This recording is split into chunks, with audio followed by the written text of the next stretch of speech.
রাক্ষস হলো 2026 সালের আসন্ন বাংলাদেশি প্রণয়ন ধর্মী মারপিট চলচ্চিত্র, যা রিয়েল এনার্জি প্রোডাকশনের ব্যানারে চলচ্চিত্রটি পরিচালনা করেছেন মেহেদী হাসান হৃদয় এবং প্রযোজনা করেছেন শাহরিন আক্তার সুমি। চলচ্চিত্রটিতে প্রধান অভিনয় করেছেন সিয়াম আহমেদ, সুস্মিতা চট্টোপাধ্যায় এবং আবরার আতহার। এখন আপনারা বলতে পারেন আমি কেন এই বিষয়গুলো নিয়ে কথা বলছি, তা আপনারা পরে বুঝতে পারবেন। আমরা যদি রাক্ষস সিনেমা নিয়ে কিছু বলি, তার আগে বলতে হবে মুভি ডিরেক্টর মেহেদী হাসান হৃদয়কে নিয়ে। তিনি কেমন মুভি মেকার তা বরবাদ সিনেমা দিয়ে প্রমাণ করে দিয়েছেন যে ভালো বাজেট থাকলে বাংলাদেশেও এমন ইন্টারন্যাশনাল মানের সিনেমা বানানো যায়।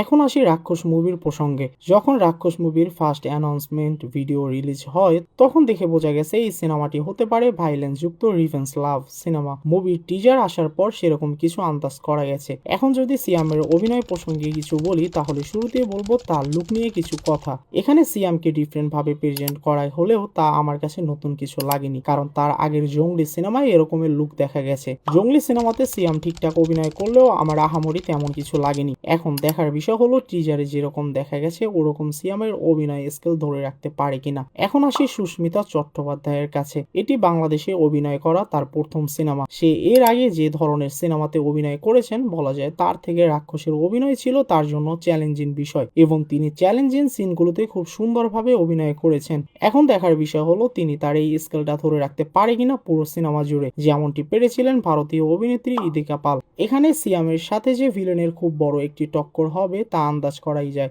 এখন বলে সিনেমাটি কেমন হতে পারে। শুরুতেই আমি বলছিলাম রিয়েল এনার্জি প্রোডাকশনের ব্যানারে চলচ্চিত্রটি পরিচালনা করা হচ্ছে, আর রিয়েল এনার্জি প্রোডাকশনের ব্যানারে এই পর্যন্ত মাত্র একটি সিনেমা বানানো হয়েছে, সেটি হলো বরবাদ। বরবাদের casting, colour grading, background music এবং লোকেশন বাংলাদেশের সিনেমায় এর আগে তেমন একটি দেখা যায়নি। তা দেখে বোঝা যায় রিয়েল এনার্জি প্রোডাকশন ভালো এবং কোয়ালিটিফুল চলচ্চিত্র নির্মাণে তারা কখনো বাজেট নিয়ে কম্প্রোমাইজ করে না। তাই বলা যায় সব দিক থেকে সিনেমাটি হতে পারে বাংলা সিনেমা ইন্ডাস্ট্রিতে আরেকটি ইন্টারন্যাশনাল মানের সিনেমা। রাক্ষস সিনেমা নিয়ে আপনার মন্তব্য কি কমেন্টে জানাতে ভুলবেন না। আর আমাদের ভিডিওগুলো ভালো লেগে থাকলে অবশ্যই সাবস্ক্রাইব করুন আমাদের YouTube channel spark hype. Excuse me.